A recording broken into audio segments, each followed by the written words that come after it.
India's Ranthambore Reserve in Rajasthan is home to the rare Bengal tigers.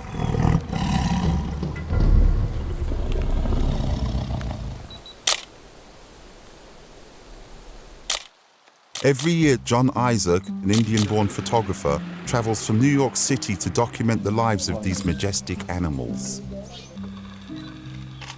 In the last 10 years, I think my interest has grown tenfold, and I'm very particular about the survival of the tigers. His goal is to make sure that people everywhere know about the grave danger Bengal tigers face: extinction.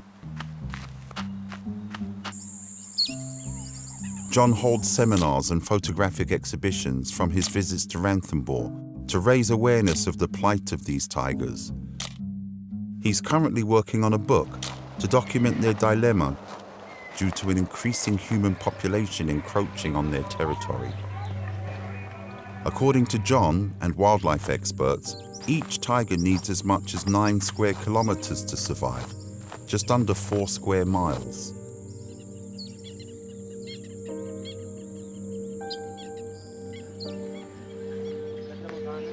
The relationship between tigers and people has always been difficult, but now, with much less territory to roam, tigers often wander into human settlements. The conflict between the villagers and the tigers has always been there, and then government tries to compensate. If a tiger kills a goat or a cow, they pay a certain amount to the villagers. In the past, tigers used migration corridors or routes followed by wildlife for travel between summer and winter habitats. Now these pathways have been taken over by people who use them as living quarters and to reap firewood. We are trying to work with the communities living around and trying to reduce their forest dependency so that we can conserve this corridor patch for the smooth and easy movement of tigers. Jamuna Devi, a farmer, lives near one of the migratory corridors. She used to depend on the forest for grazing pastures. Now, thanks to a World Wildlife Fund initiative, Jamuna no longer needs to rely on the forest for her family's survival. The secret? Introducing new alternative crops closer to her home. गई साल बोया हमने खुद ने, और ये तो अभी यही साल बोया है। ये आया होया कांदा है हम 25 रोज को तो तारीख को तो बोया ही है, और रोज बा में अंतर तो आगा भूलने लगा. The success of this project has led to even more changes. Jamuna decided to plant fodder for her cattle on her excess land to further preserve the habitat of the tigers. She has also switched to cooking gas so that she doesn't have to collect forest wood for fuel.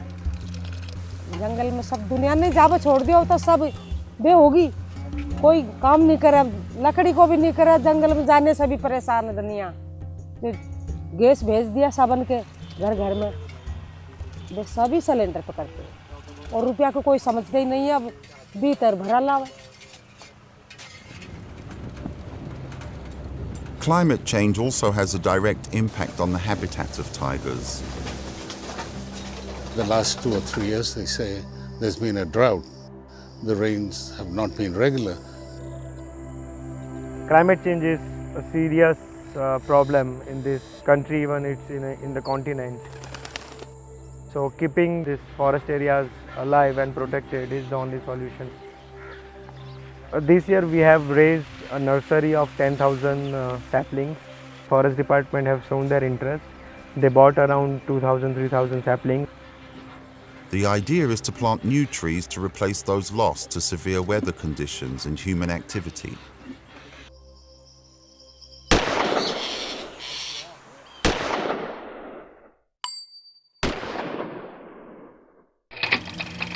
Poaching used to be a major threat to Bengal tigers, but thankfully the number of big cats killed by poachers has plummeted due to measures implemented by law enforcement agencies, resulting in less demand for tiger products. especially the introduction of camera traps and digital apps, which automatically take photos of moving tigers and suspicious persons moving around in the forest.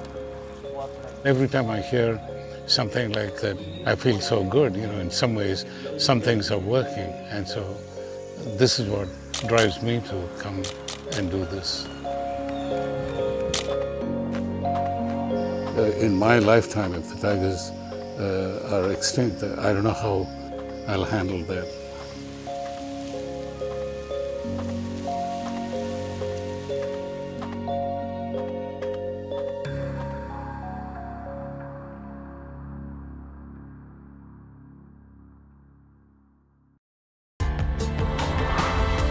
This report was produced by Mary Ferreira for the United Nations.